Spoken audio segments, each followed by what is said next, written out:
Our world depends on plastic, from phones to garbage bags to coffee containers. When we finish using a plastic product, much of it can be recycled into other products. But it turns out that some plastics cannot be reused. Coffee lids, oil cans, agricultural plastics are non-recyclable. These leftovers end up in landfills like this. It's simply buried, where scientists say it may take thousands of years to break down.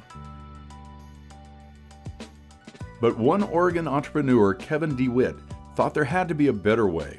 Why not turn the plastic back into the material from which it was originally made? Oil.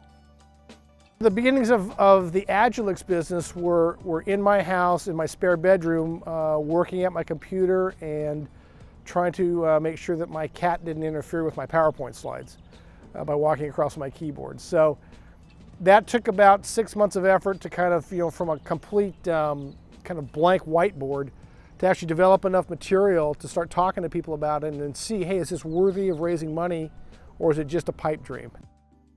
Kevin came up with a process that shredded non-recyclable plastic and then heated it in the absence of oxygen. If you heat plastic up and it is kept free of oxygen, it won't burn. So what does it do with all that energy? Well, if you keep absorbing energy and you can't do anything with it and you can't burn, you're going to continue to absorb it. Eventually you're going to absorb so much that you just break apart. Kevin studied chemistry and physics at Oregon State University, where Dr. Kevin Gable is currently a professor of chemistry. Dr. Gable explains what happens to plastic once it goes through the heating process. However, if you apply enough heat, you can basically start breaking bonds, and that's going to give us fragments that are anywhere from 2 or 3 carbon atoms long out to maybe 20 or 30, and that's in the range that will produce a liquid. With the price of oil fluctuating around record highs, DeWitt found investors eager to back his idea. The result was Agilex, a startup company located just outside of Portland, Oregon. It almost seemed too good to be true. Agilex takes dirty, discarded plastic and converts it into light, sweet crude oil that is then shipped to a refinery in Tacoma. The result? Dirty plastic that would have just sat in a landfill for thousands of years now can get pumped into your car instead. If you're taking garbage, really fluffy garbage, out of the landfill hole, which makes it fill up faster than it should, and you're turning it into a product that, even if it allows for just a few barrels to not be imported, you've helped alleviate the garbage problem. But some environmentalists say it's not that simple. While Agilex keeps dirty, non-recyclable plastics out of the landfill, the vast majority of the oil recovered from Kevin's technology is used to produce transportation fuels that create greenhouse gases like CO2, which contribute to climate change.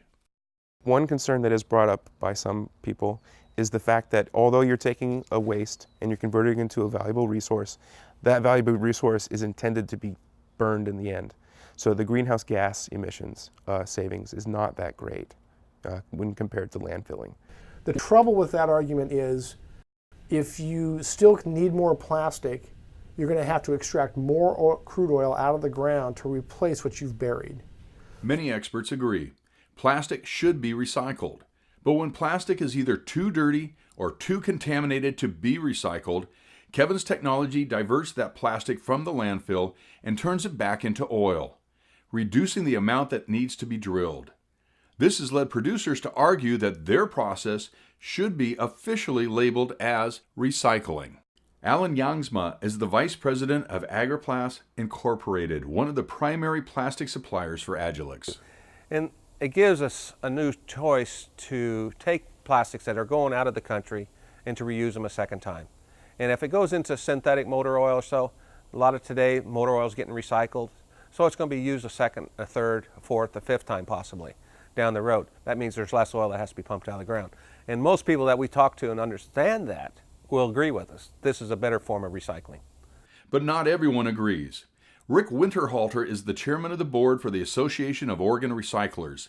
he and others have been fighting 2 bills that made it to the Oregon State Legislature that would allow companies like Agilix to qualify themselves as recyclers. And then recycling is, that where you take an item, whether it's a newspaper, a plastic bottle, a glass bottle, and there's a certain amount of body energy in there, everything that it took to get it to make it into a bottle, from mining the ore or grinding the sand, providing heat to it, taking the oil, making whatever it is that you've made.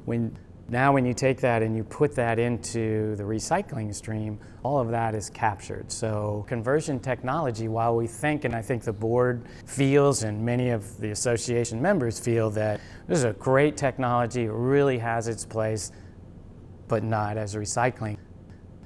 Winterhalter's concern is that calling it recycling now, rather than calling it energy conversion, may stop engineers from trying to find new ways to recycle dirty plastic in the future. Do we eliminate opportunities, for this material, while lower grade now, may someday, find its way to be able to be made, raised to that level of recycling and actually be made back into a product without having to break it down. Plastic to oil conversion technology, like the technology being used by Agilix, offers an alternative to landfilling that helps alleviate both the waste and energy crises facing our world today. No one that we interviewed suggested that Kevin's technology was going to eliminate the need for drilling oil, or the need to recycle, or the need to search for alternative sources of energy. But a technology that takes trash and turns it into one of the most valuable, energy-dense liquids in the world is hard not to admire, especially one invented right here in Oregon.